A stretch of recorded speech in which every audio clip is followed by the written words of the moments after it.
আমার মেয়ের ডিকশনারিতে প্রথম শব্দ মানুষ, বাকি শব্দগুলো পরে। এমন কেন বলছি, ভিডিওটি তাহলে শেষ পর্যন্ত দেখুন। शंकर जी का डमरू बाजे, पार्वती का नंदन नाचे।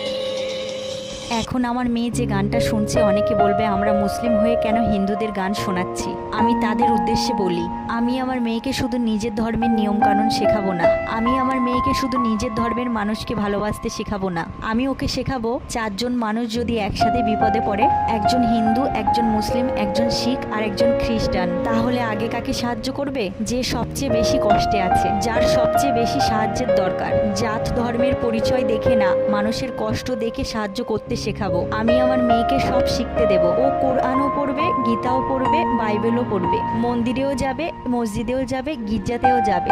যেটা ওর ভালো লাগবে ও সেটাই করবে। কারণ যত শিখবে তত জানবে, যত জানবে তত আলোকিত হবে। আর জ্ঞানের কোনো দেয়াল হয় না। কিন্তু সবকিছুর আগে ও একটা কথা মনে রাখবে, পৃথিবীর সবচেয়ে বড় পরিচয়ের নাম মানুষ, আর আমার কাছে সবচেয়ে বড় ধর্মের নাম মনুষ্যত্ব। আপনাদের কি মত কমেন্টে জানান।